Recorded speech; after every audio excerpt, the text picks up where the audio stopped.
What if the royal fairy tale ended not with applause, but with a single signature that erased Meghan Markle from the monarchy forever? The morning sky above London was gray, but there was something unusually heavy in the air, a stillness that even the wind dared not disturb. Inside the gates of Buckingham Palace, a convoy of black Range Rovers rolled through the courtyard at precisely 5:44 a.m. The lead vehicle held one man, handpicked by King Charles III, carrying a sealed envelope marked with the royal cipher. Its destination was the Privy Council office, but its purpose was far more consequential. The moment the seal was broken, history would shift, not by war or tragedy, but by decree, one that would strip Meghan Markle, once Duchess of Sussex, of every royal title, honor, and privilege she once held. Before we continue, please hit the like button, subscribe to the channel, and turn on the notification bell for updates. There was no announcement, no televised ceremony, no palace balcony wave, just an official document that quietly ended years of turmoil, division, and scandal with one stroke of a pen. The message, though simple, was seismic. Meghan Markle was no longer royalty. No more Duchess. No more Sussex. Just Meghan. But what does this really mean? Why now? And what drove King Charles to finally, after months of diplomatic tightrope walking and legal hesitation, make this permanent and irreversible decision? This video will explore the events leading to this royal reckoning, an unprecedented move by a monarch whose reign has been defined by both modern reform and ancestral restraint. From private royal meetings to media wars, legal maneuverings, and public betrayal, this is not just a story of a title lost. It's the story of a family pushed to its brink, of an institution struggling to survive, and of two people, Harry and Meghan, who chose freedom, only to watch it come at the highest cost. Let's go back, not to the wedding, but to the moment the trust began to fray. Contrary to what the public once believed, the fracture between Meghan Markle and the royal institution did not begin with tabloids or paparazzi lenses. It began within the walls of the palace itself. Eyewitnesses from courtier staff have since described a tension that grew slowly but persistently. It was like watching a slow-motion car crash, said one former senior aide. There was charm at first, absolutely. But that charm quickly became a weapon when control was challenged. Reports from inside Kensington Palace describe a work environment that turned toxic. Staff allegedly resigned in tears, some requiring therapy after what they described as verbal dressing downs from Meghan. The palace tried to contain the damage, releasing carefully worded public statements and deflecting questions from the press. But privately, HR complaints began stacking up. Not against Harry, not against Charles, but against Meghan. These were not simple disagreements. They were formal allegations of bullying, manipulation, and mistreatment. It was these early cracks in decorum that would eventually lead King Charles to begin monitoring his daughter-in-law with scrutiny. Yet he remained silent. For years, he gave her the benefit of doubt. But behind palace doors, a dossier began to build. Meanwhile, outside the palace walls, public opinion was turning. The fairy tale narrative was breaking down. After stepping back from royal duties in 2020, Harry and Meghan had vowed to carve a financially independent life outside of the monarchy. But the decisions they made, from blockbuster interviews to lucrative Netflix deals, memoir revelations, and allegations of racism inside the royal household, ensured their names never left the headlines. The interview with Oprah Winfrey was, in many ways, the final straw for Queen Elizabeth II, who remained publicly gracious but privately devastated. Never complain, never explain, the long-held motto of the monarchy had been violated on global television. Worse, the monarchy had been accused of cruelty, racism, and indifference toward mental health. While public defenders of Meghan lauded her bravery, senior royal aides were left stunned. It was like a bomb had gone off, one said. We were dealing with aftershocks for months. After the Queen's passing in 2022, King Charles took the throne with a vow to modernize the institution. He promised transparency, accountability, and a more streamlined monarchy. But he also knew that lingering unresolved scandals, especially those attached to the Sussex name, could threaten his legacy. For over a year, he hesitated to act, perhaps out of love for his son, perhaps out of fear of backlash. But as legal concerns mounted and Meghan's business ventures increasingly leveraged her royal branding, a decision had to be made. And now it has been. The royal decree, signed under the seal of His Majesty, formally revokes Meghan Markle's right to use any royal styling, including the title Duchess of Sussex. It nullifies her entitlement to be referred to in any public or professional capacity with association to the British royal family. She cannot call herself royal. She cannot use the crest. She cannot market herself or her children as members of the working royal household. This is not symbolic. It is legally binding. It was executed in coordination with legal advisors and constitutional scholars. And perhaps most dramatically, it comes with the quiet endorsement of Prince William, a detail that hints at deep consensus among the senior royals. What makes this move more jarring is that it did not come with warning. Meghan, according to palace insiders, found out the same way the rest of the world did, via press confirmation hours after the document was delivered. Harry was reportedly informed the evening before. Not by phone, but through an emissary dispatched from Clarence House. Sources say he was devastated, but not surprised. This section, the introduction, isn't just meant to tell you what happened. It's meant to ask you the real questions. Did Meghan Markle bring this on herself? Or was she always set up to fail by a system that could never embrace her? Was King Charles justified in revoking her titles?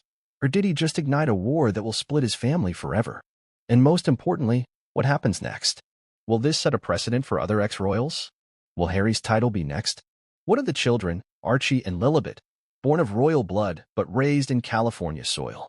Their status now hangs in legal limbo, neither fully royal nor fully private citizens. And for Meghan, whose global appeal has often been tethered to her Duchess status, what will this mean for her brand, her influence, and her future? This is not the end of the story. It's the spark that will set the next chapter ablaze.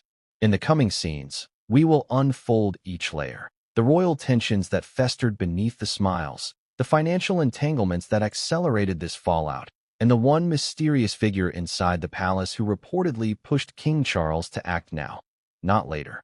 Because something happened in the final weeks before this decree. Something we weren't supposed to know.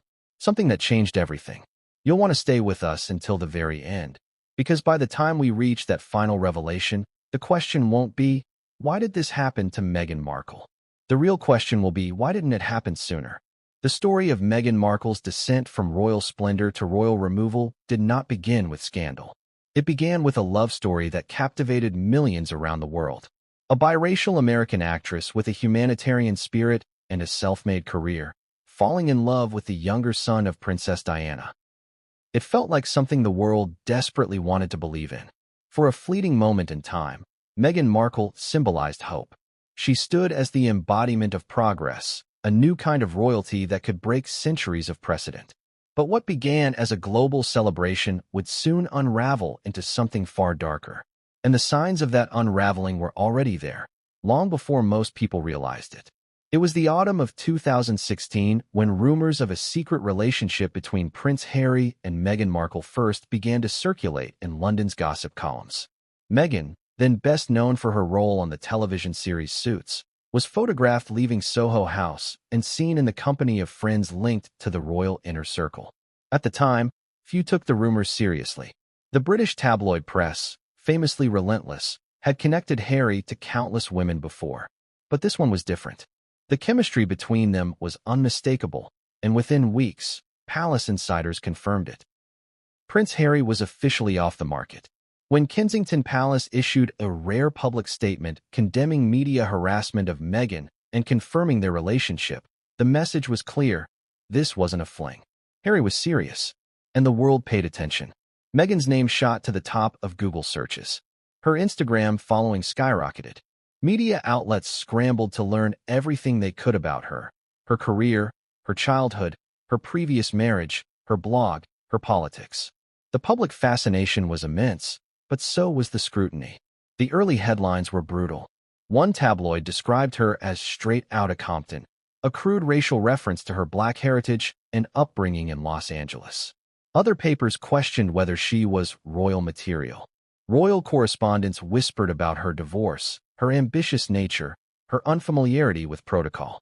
Behind the scenes, palace staff were said to be wary. She's not like the others, one aide reportedly said. And they were right. Meghan wasn't like the others. But that's exactly what made her so magnetic. As Harry and Meghan's relationship intensified, so too did the tension between the couple and the institution. Insiders now reveal that by the time Meghan was officially introduced to the Queen at Balmoral, concerns had already been raised about her fast-paced integration into royal life. Traditionally, royal partners spent years acclimating to palace customs before marriage. Meghan, by contrast, was invited to royal Christmas festivities and granted unprecedented access early on. By May 2018, the wedding was set. St. George's Chapel at Windsor Castle became the stage for what many called a groundbreaking moment in royal history.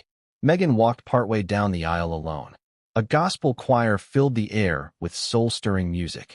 Her mother, Doria Ragland, the only member of Meghan's family in attendance, watched tearfully from the front pew. The world was watching, and many were cheering. A new royal era had seemingly arrived. But not everyone in the palace was clapping. Behind the fairy tale exterior, there was growing unrest among the staff. Courtiers whispered about the Markle effect, not as a compliment, but as a warning. Reports emerged of early conflicts between Meghan and palace aides. Stories began circulating about a disagreement over which tiara she would wear, allegedly resulting in a clash between Harry and the Queen's dresser, Angela Kelly. Harry was said to have shouted, "What Meghan wants, Meghan gets," a phrase that would come to symbolize the perceived entitlement that some believed Meghan brought into the family. It wasn't long before the infamous incident involving Meghan and Kate Middleton made headlines. At first, the story was that Meghan made Kate cry during a disagreement about bridesmaid dresses. Later, Meghan claimed in her Oprah interview that it was the other way around. That Kate made her cry and then apologized. Regardless of which version was accurate, the narrative was set. Meghan was divisive, disruptive, and unable to play by the unwritten rules of royal decorum. The press capitalized on the drama, running headlines that painted Meghan as a social climber, an outsider, a woman who had infiltrated the royal family and was now intent on remaking it in her image. The British public, deeply protective of the monarchy, began to sour on her. Polling numbers shifted. Favorability ratings dropped. And within the palace, staff began to refer to Meghan and Harry's home as the Sussex Court, a play on words that emphasized the couple's growing detachment from traditional royal command. One pivotal moment came in 2019, during the couple's tour of southern Africa. The trip was hailed as a success on the surface. Meghan visited women's rights groups. Harry honored his mother's legacy, and both were praised for their compassion and charm. But at the end of the tour, Meghan gave a now-famous interview with journalist Tom Bradby. With tears in her eyes, she admitted that few people had asked if she was okay.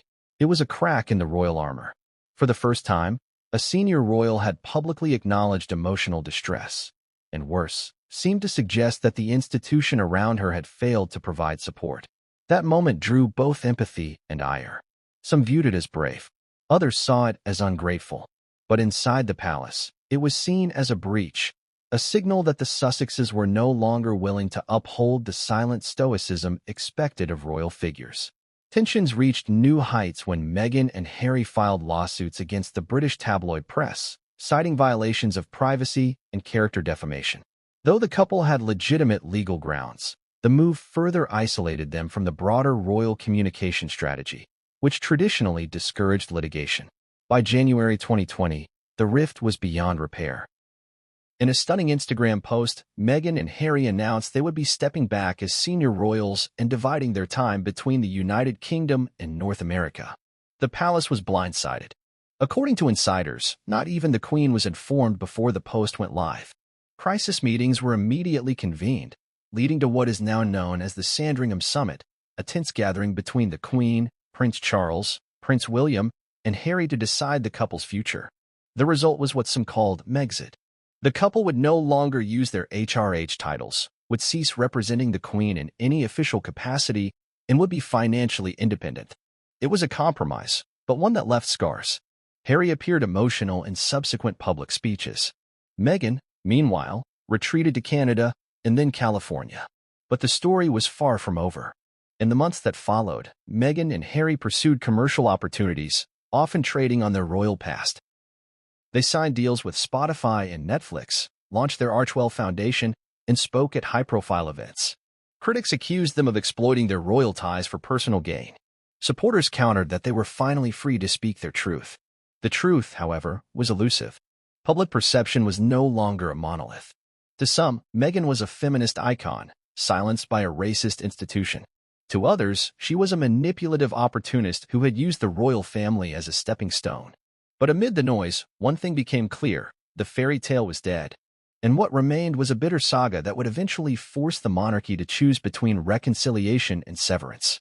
King Charles chose severance. And it all started with that relationship, the one that once looked like a symbol of unity. In the beginning, Meghan Markle and Prince Harry were the promise of a modern monarchy. They were supposed to be the bridge between the old world and the new. But bridges, when left unmaintained, don't last. They crumble. And in this case, they burned.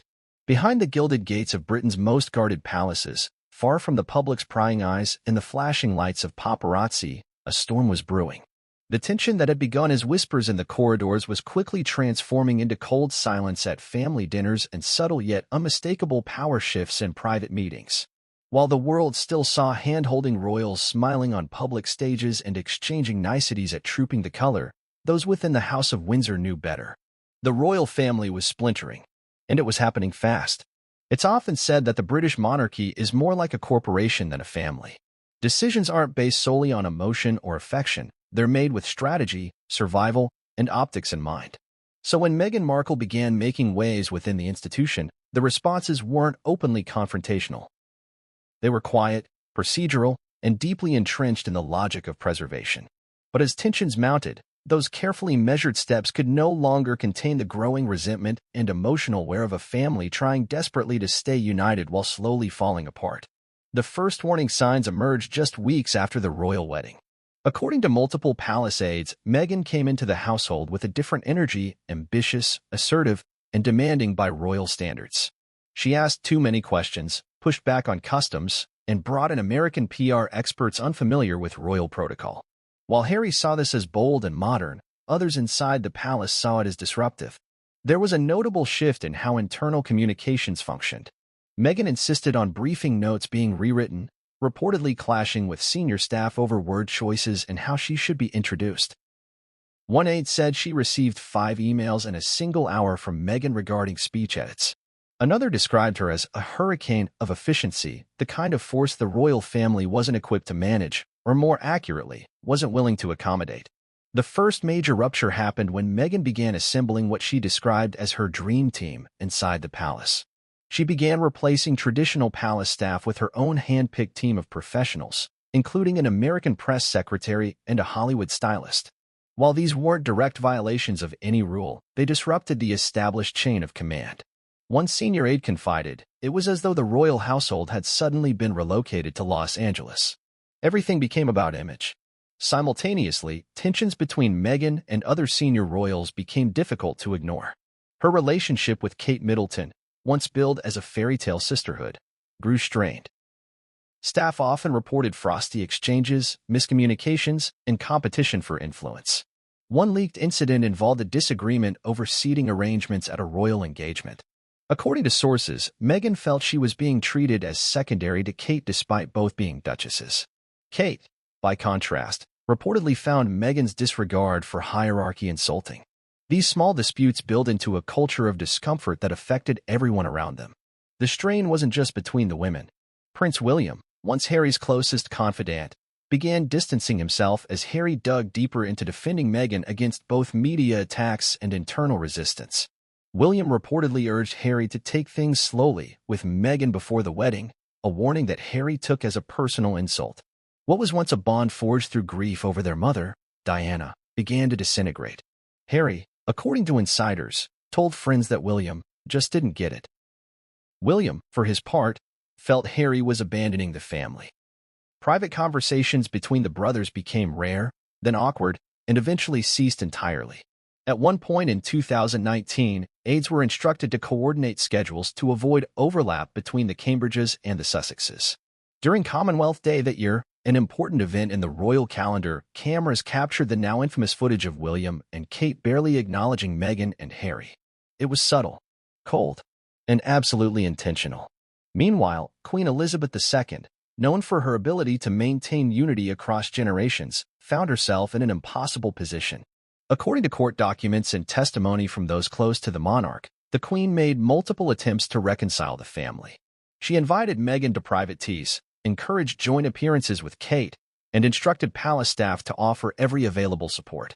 But by the time she realized the severity of the internal damage, the separation had begun to calcify. What truly shifted the tone from discomfort to hostility was the pattern of leaks. Internal conversations from high-level palace meetings were suddenly appearing in the press. Details about Meghan's alleged mistreatment of staff, her refusal to follow wardrobe protocol, even sensitive information about charity projects, all leaked with pinpoint precision. Meghan and Harry believed they were being targeted, not just by the media, but by insiders. They accused the royal household of planting stories. The palace denied it, but the damage was already done. In a moment of desperation, Harry confronted his father, then Prince Charles, demanding that the palace release a statement defending Meghan against racist and false press coverage. Charles refused, arguing that responding would only feed the press and escalate tensions. Harry interpreted this as abandonment. He later confided to friends, "They threw her to the wolves." For Meghan, this was the final confirmation that she would never be protected within the system. The royal family, meanwhile, was trying to manage a rapidly deteriorating situation. Prince Philip, known for his blunt wisdom, allegedly told Charles and William that the monarchy should cut its losses and let Harry go. But Charles hesitated. He hoped the rift could be mended, that Harry would return. Behind the scenes, he arranged for private meetings, and even floated the idea of carving out a new, more flexible role for Meghan and Harry within the monarchy. But those efforts were rejected. The breaking point came during a staff review of the Sussex's activities. Documents showed that Meghan had filed trademarks for Sussex Royal and begun building a foundation independent of royal oversight. Worse, she had hired a team of American branding consultants, raising alarm that the couple was planning to commercialize their royal status.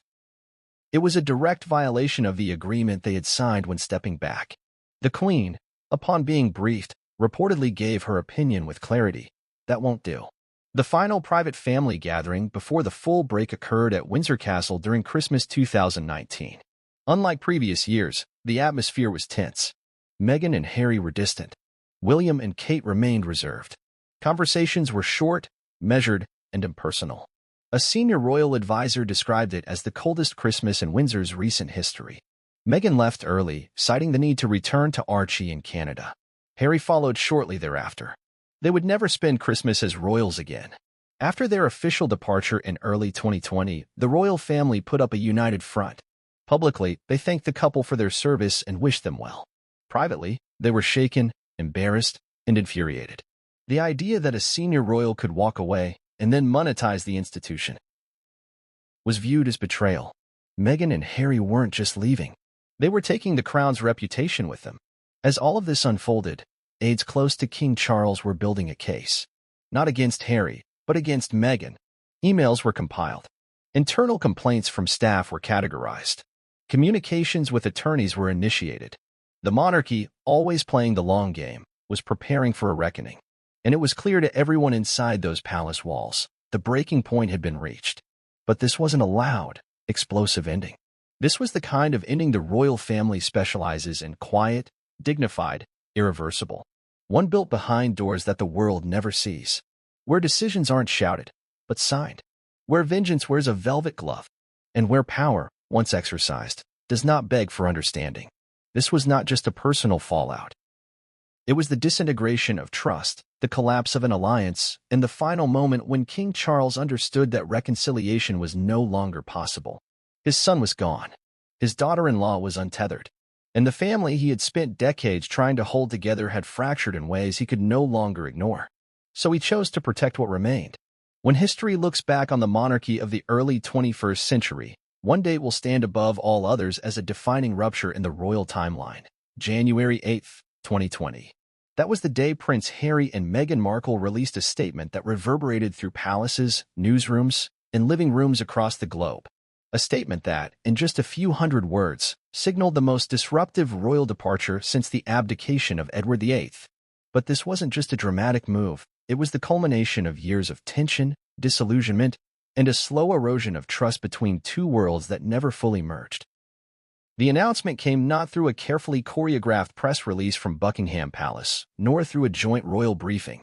Instead, it was posted abruptly on Instagram, accompanied by the polished branding of the Sussex Royal logo. The couple stated they intended to step back, as senior members of the royal family become financially independent and split their time between North America and the United Kingdom.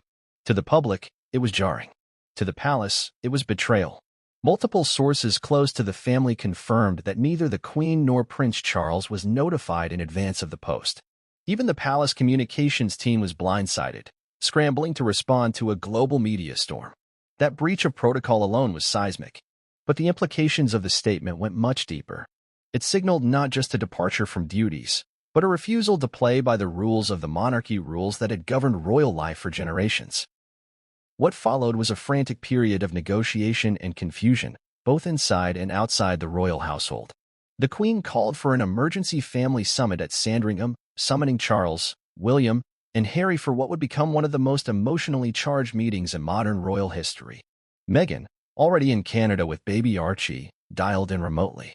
The meeting, which came to be known as the Sandringham Summit, laid bare the irreconcilable differences between Harry and the institution he had once called home. The Queen, ever the diplomat, sought compromise. But even her best efforts could not bridge the gulf. Harry and Meghan made it clear they wanted out, not just from the duties, but from the very structures of the institution. They were no longer interested in carrying out royal engagements, participating in ceremonial events, or living under the constraints of palace bureaucracy. Their goal was autonomy. Their path forward, however, came with consequences. The final agreement, though couched in soft language, was stark. Harry and Meghan would retain their Duke and Duchess of Sussex titles but would no longer use the HRH styling. They would no longer represent the Queen in any official capacity. Public funding would cease. The use of the Sussex royal brand, which they had begun marketing aggressively, would be prohibited. It was, in effect, a banishment cloaked in civility. But the damage was already done. For many in Britain, this was a slap in the face. The royal family, despite its wealth and privilege, had always been bound by a sense of duty. Princess Anne had famously once remarked, "It's not about you, it's about the role." For Meghan and Harry to abandon that role and then monetize their royal connections was seen by critics as self-serving, opportunistic, and deeply disrespectful. In the days that followed, the British press turned feral. Headlines accused Meghan of dragging Harry away from his heritage, of tearing apart the brothers, of desecrating the values that the Queen had spent a lifetime upholding. Some publications went further, suggesting she had orchestrated the entire exit as part of a long-term strategy. Pundits coined terms like Duchess of Deception and Princess Pushy. In contrast, others praised the couple for taking control of their lives and breaking free from what they described as an archaic institution fueled by privilege and suppression. In California, far from the gray skies and rigid traditions of London, Meghan and Harry began constructing their new lives. They purchased a sprawling mansion in Montecito, surrounded themselves with Hollywood elites, and quickly began building their own media empire. Deals were signed with Netflix and Spotify, reportedly worth tens of millions. The Archwell Foundation was launched as their primary philanthropic arm, complete with its own media production unit, website, and mission statements filled with corporate buzzwords like impact and authenticity. But for all their newfound freedom, controversy followed them across the Atlantic. When the couple sat down for their explosive interview with Oprah Winfrey in March 2021, the royal family was once again under siege. Meghan revealed her mental health struggles, her feelings of isolation, and, most damagingly, alleged that a senior royal had made racist remarks about the skin tone of their unborn child. Harry described feeling trapped within the institution and said his father had at one point stopped taking his calls. The interview was a cultural earthquake. In the United States, many rallied around Meghan, praising her courage and denouncing the monarchy as a relic of colonial power. In the UK, reactions were more divided. Some sympathized with her pain, while others saw the interview as a calculated hit job against a family that had welcomed her into its most sacred circles. For the palace, it was a public relations disaster. The Queen issued a terse statement. Recollections may vary. While public opinion fluctuated, one thing remained constant: the growing rift between the Sussexes and the rest of the royal family. Meghan and Harry did not return for many major royal events, and when they did, their presence was met with tension. At Prince Philip's funeral, Harry reportedly exchanged only brief pleasantries with his brother. During the Queen's Platinum Jubilee, Meghan and Harry were relegated to the background, barred from appearing on the palace balcony. Even as the couple tried to rebrand themselves as global changemakers, their association with the royal family remained both a blessing and a curse. Every interview, every podcast episode, every documentary was viewed through the lens of their royal past. They had become both insiders and outsiders, torchbearers of reform and symbols of abandonment. The contradictions were impossible to ignore. Then came the release of Harry's memoir, Spare. The book pulled no punches. Harry accused his brother of physically attacking him during an argument about Meghan. He described Charles as emotionally distant and Camilla as a master manipulator who leaked stories to the press. He detailed drug use, family disputes, and internal dysfunction in excruciating detail. The palace, adhering to its standard policy of silence, refused to respond. But the damage to the already fractured relationships was permanent. Inside royal circles, Spare was the final confirmation that reconciliation was no longer possible. Charles, now king, was said to be heartbroken. William was reportedly enraged. And palace advisors quietly began reviewing options for future legal and procedural action. The removal of Meghan's titles was not immediate, but it had become inevitable. Back in Montecito, the fallout from their royal departure began catching up with the couple in more subtle ways. Their Spotify deal, initially heralded as a groundbreaking partnership, collapsed after just one season of Meghan's podcast. Executives at the streaming giant were quoted as saying the couple had failed to meet productivity expectations. Their Netflix content, while initially buzzy, failed to sustain long-term engagement. Rumors swirled that their Hollywood appeal was waning.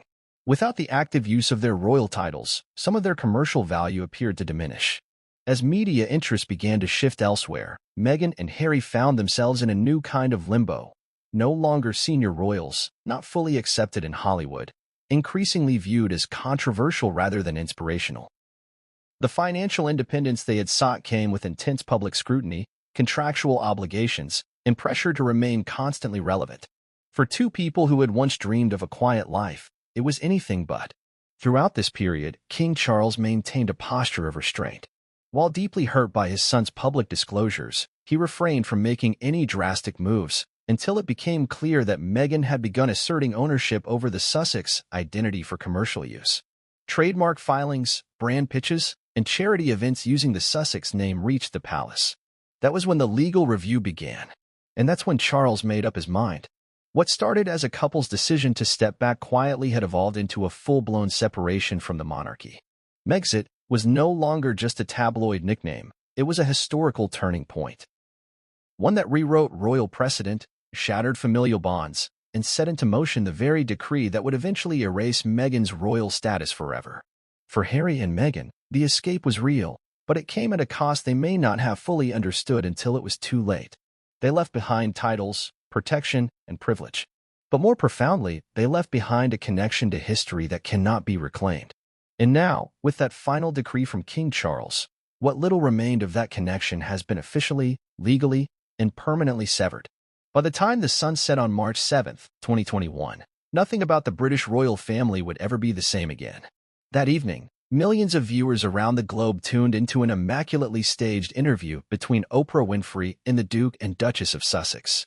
The setting was serene, a sunlit garden in Montecito, complete with polished chairs, carefully curated greenery, and Meghan and Harry, dressed in quiet defiance. The tone, however, was anything but peaceful. It was an onslaught of bombshells, allegations, and confessions, each more stunning than the last. For the royal family, it wasn't just a PR nightmare. It was a declaration of war. This was no ordinary sit-down. It was a meticulously calculated operation. Oprah, a longtime friend of Meghan's, asked sharp questions with the gravitas of someone fully aware that she was facilitating a global reckoning. Meghan, seated with her hand resting on her pregnant belly, answered with visible emotion and exacting clarity. She wasn't fumbling or improvising. Every word carried weight. Every pause was deliberate. And Harry, when he joined later, appeared less polished but no less earnest. The couple had come prepared not just to share their story, but to indict the institution that had once embraced them. The first shock came early. Meghan revealed she had suffered suicidal thoughts during her time as a working royal. Her voice didn't shake. Her face remained composed. But her words were searing. "I just didn't want to be alive anymore," she said. The silence that followed was heavier than any music cue could have been.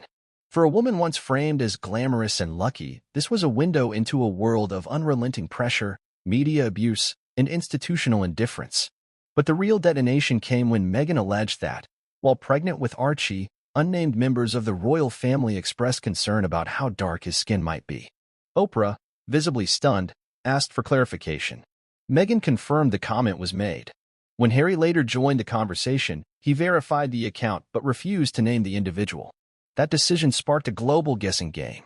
Tabloids ran speculative lists. Commentators scrambled to draw timelines. Buckingham Palace issued a cautious statement saying recollections may vary, but the damage was done. This wasn't a one-off scandal. It was a firestorm that reopened centuries-old wounds about race, privilege, and colonialism embedded in Britain's monarchy. In America, the reaction was swift. Meghan became a symbol of resistance against an elitist system.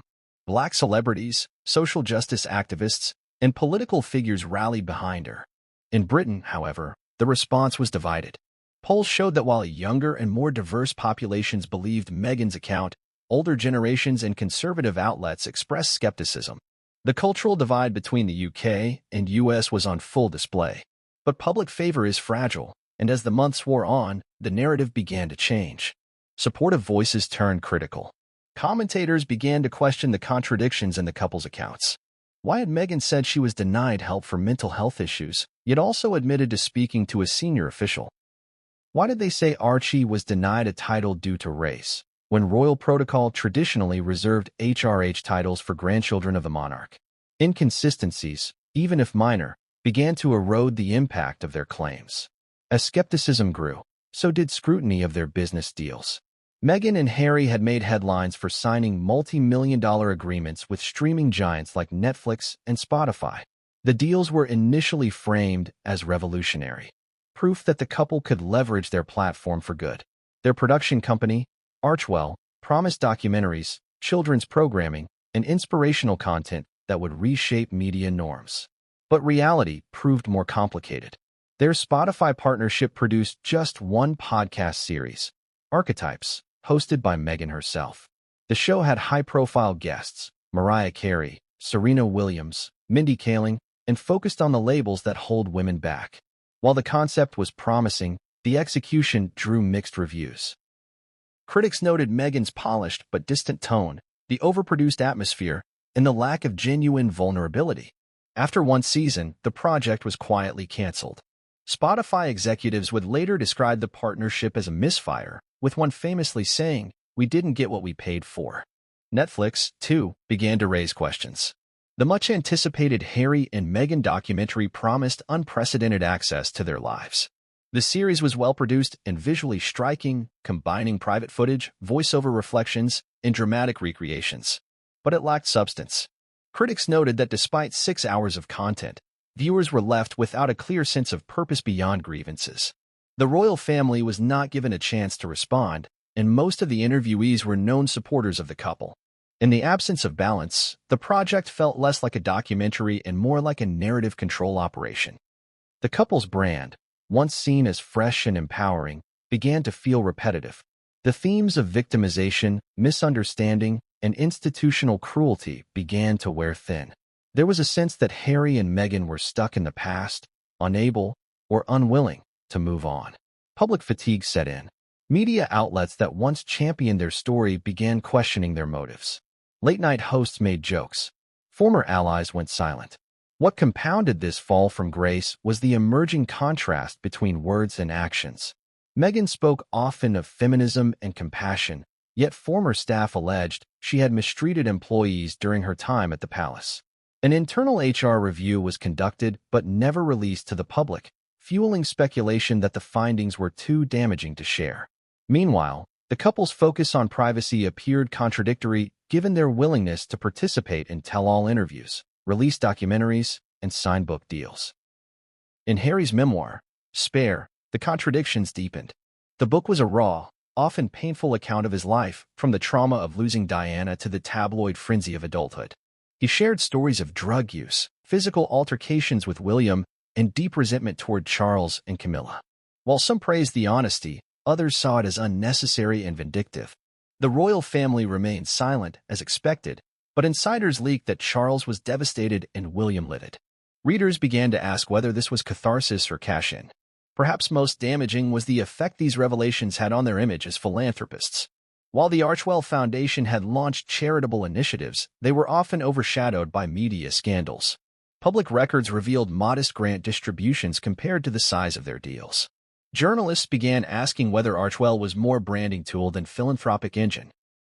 The couple's involvement in humanitarian efforts felt increasingly like a backdrop for their personal narratives. Even their Hollywood standing began to suffer. Power brokers in Los Angeles were reportedly hesitant to partner with them, unsure whether their appeal would endure. Meghan's attempts to relaunch herself as a lifestyle figure through endorsements and branding faced muted interest.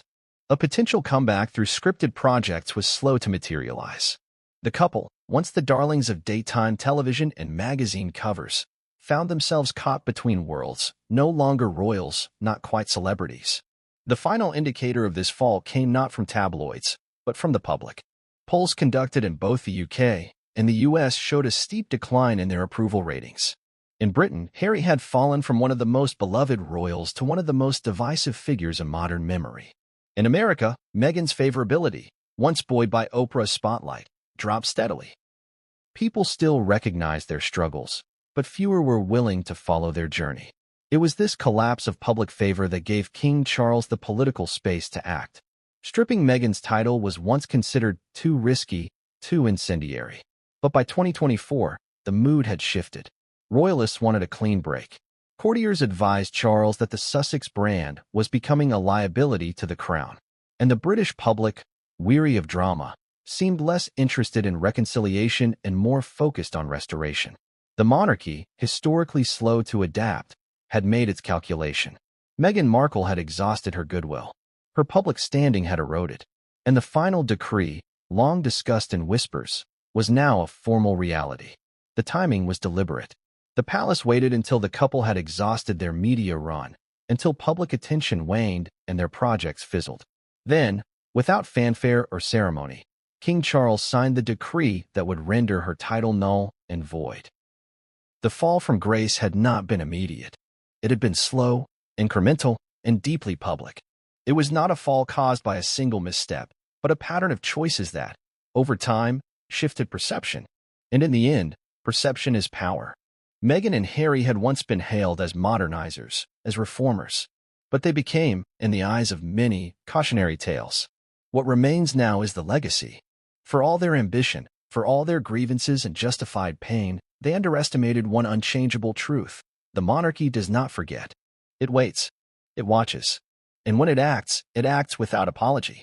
For all its grandeur, the British royal family is an institution obsessed with image control and discretion. Rarely do matters behind closed doors find their way into the public eye unless deliberately leaked or strategically revealed. But every now and then, the inner sanctum stirs, and something manages to escape. One such instance unfolded when whispers of a quiet internal review, initiated not long after Meghan Markle's integration into royal life, began to reach the press.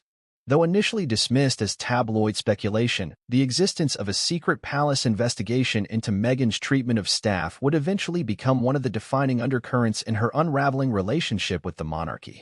It all began with a letter, an internal complaint raised by a senior palace aide, alleging that Meghan's behavior toward staff had crossed professional boundaries and left emotional scars on multiple employees. The letter didn't land on just anyone's desk. It reached Simon Case, Prince William's private secretary at the time, who reportedly flagged it as a matter requiring high-level attention. That marked the beginning of a discreet but consequential series of events that would haunt the Duchess of Sussex for the remainder of her royal and post-royal life. The substance of the allegations was damning. Former staff members accused Meghan of humiliating behavior, frequent outbursts, and a pattern of verbal dressing downs that left some aides shaken. One former employee alleged that Meghan had reduced them to tears on multiple occasions. Another claimed to have suffered panic attacks while working under her. Though the palace's policy discouraged gossip, internal HR documentation confirmed that several formal complaints had been lodged, dating back to late 2018. The most striking revelation was that two senior staff members had reportedly quit within months of each other, citing a toxic work environment. A third had requested a transfer out of the Sussex's household entirely. The situation was so troubling that it began to impact morale across other royal teams. A memo sent to the Lord Chamberlain's office noted a growing culture of tension and fear within the Sussex household, an anomaly in an environment known for rigid structure and deference. Despite the seriousness of the complaints, the palace initially opted for silence. Aides were instructed to keep the matter confidential. Meghan and Harry, who were then still working royals, were allegedly briefed on the complaints but denied all wrongdoing. Meghan's legal representatives described the accusations as a calculated smear campaign and maintained that she had always treated staff with dignity. Nevertheless, the palace's human resources team quietly opened a review. Unlike public institutions, the royal household is not bound by the same transparency requirements that govern government bodies. There are no freedom of information requests that can pry open their files, and disciplinary proceedings are typically handled internally with zero public record. In this case, the review took on an even more secretive tone. Outside consultants were reportedly brought in. Former employees were contacted under strict confidentiality agreements. Notes were taken. Statements were gathered. Patterns began to emerge. Some within the palace began to see the situation not merely as a workplace management issue, but as a threat to the reputation of the crown. Meghan's role as a working royal came with public funding, media exposure, and the direct association with the Queen's name. Allegations of bullying, if substantiated, could open the door to lawsuits, parliamentary inquiries, and an erosion of public trust. This was not just about her feelings. It was about institutional survival. Behind the scenes, a strategic debate broke out. Senior officials were torn. Some advocated for full transparency, a public release of findings, acknowledgement of missteps, and a path forward with clearer accountability. Others warned against setting a precedent that could expose the monarchy to further scrutiny in the future. If Meghan's conduct was reviewed publicly, what would stop similar demands concerning other royals, including Prince Andrew or Prince Charles? In the end, the more cautious voices prevailed. When Meghan and Harry's interview with Oprah aired, the palace faced immense pressure to release the findings of the bullying investigation. Advocates for workplace justice demanded that the monarchy practice what it preached. But in an official statement, the palace said only that it took the complaints seriously and that the review would be handled privately. Months passed, then over a year. Eventually, it was quietly announced that the results of the investigation would not be published and that the recommendations would remain internal. To many observers, this decision raised more questions than it answered. Was Meghan exonerated, or were the findings too damaging to share? Did the review confirm the worst fears about her leadership style? Or did it uncover a cultural clash between American directness and British deference? The lack of transparency allowed rumors to fester. Some tabloids claimed the report found multiple breaches of conduct. Others suggested the palace buried the findings to protect its own complicity in enabling dysfunction. What is undeniable, however, is that the investigation played a critical role in Meghan's long-term standing with the royal family. Though never officially cited, insiders confirmed that the HR report was part of the evidence reviewed by King Charles when he decided to revoke Meghan's titles. According to one former palace advisor, it wasn't the Oprah interview alone that broke the camel's back. It was the totality, the pattern of behavior, the staff exodus, the refusal to take responsibility. The king saw it all. Adding complexity to the situation was the fact that Harry was not implicated in the staff complaints. By most accounts, he maintained warm relationships with aides and acted as a buffer when tensions flared. But this made the dynamic more painful. Staff who admired Harry felt betrayed that he failed to intervene or stop what they described as Meghan's more aggressive tendencies. One former courtier confided, Harry wasn't cruel, but he was complicit. In public, Meghan maintained her stance. In various interviews, she expressed heartbreak over the allegations and implied that cultural misunderstandings were at play. Her defenders argued that she was targeted for being a woman of color who dared to challenge tradition. They pointed to the palace's own spotty history on diversity and the consistent pattern of press hostility toward Meghan as evidence that the institution was looking for a scapegoat. But those arguments, while resonant in progressive circles, failed to sway the majority of palace insiders. The secrecy surrounding the investigation also affected morale within the household. Staff who had come forward felt abandoned. Promised accountability never came. Some quit in frustration. Others stayed silent, hoping the matter would one day resurface under new leadership. When King Charles ascended the throne, several of those same individuals quietly resubmitted documentation to senior advisors. The message was clear. Unresolved business still lingered. One of the most telling signs that the investigation had a lasting impact came not from a press conference or headline, but from a subtle change in policy. In 2023, the palace implemented a new HR protocol requiring all senior royal households to undergo quarterly employee satisfaction assessments. These reports were to be anonymized and reviewed by independent consultants. The policy, though never publicly attributed to Meghan's tenure, was internally understood as a direct response to the failings of the Sussex household. While the public may never know the full contents of the palace's internal review, its consequences are unmistakable. It deepened the wedge between Meghan and the rest of the royal family. It provided legal and ethical grounds for distancing her from the institution. And it marked a turning point in how the monarchy handles internal conflict, choosing protection over exposure, order over clarity. Meghan may have believed that her departure from royal life insulated her from further accountability. But the monarchy plays a longer game. The investigation was never about headlines. It was about precedent, about documenting behavior, about waiting for the right moment to act. And when King Charles finally made the move to strip Meghan of her title, he did so with a thick dossier sitting on his desk, a file filled not with gossip, but with dates, statements, names, and the quiet voices of those who once served. In the end, the very thing Meghan claimed to be escaping it. An institution built on secrecy and silence proved to be the force that undid her. Not loudly, not publicly, but completely. To the world, King Charles appeared cautious, even reluctant, when it came to handling the volatile situation surrounding Meghan Markle and Prince Harry. Since ascending the throne after the death of Queen Elizabeth II, he had adopted an outward tone of reconciliation and dignity. His early public statements spoke of love for Harry and Meghan, and he extended olive branches in subtle, understated ways, invitations to coronation events, open communication through intermediaries, and even personal letters. But behind palace walls, a very different process was unfolding, a slow, deliberate, methodical dismantling of Meghan's standing within the institution. This was not a reactionary move. It was not a knee-jerk decision born of offense from an interview or a book. This was strategy. Careful, controlled, calculated. From the moment Charles became monarch, he began quietly gathering the pieces necessary to make a legally sound, politically defensible, and publicly palatable move to revoke Meghan's titles. The first step was assessment. Upon becoming king, Charles directed his senior advisors and legal team to conduct a comprehensive review of all matters related to the Sussexes, financial obligations, legal agreements, brand usage, and reputation risk assessments. Nothing was to be overlooked. These were not limited to current controversies but included a backward-looking audit of all palace correspondence, HR complaints, private briefings, and legal exceptions that had been granted to Harry and Meghan since 2017. At the center of this internal audit was Sir Clive Alderton, Charles's longtime private secretary, who had gained a reputation as a master of discretion.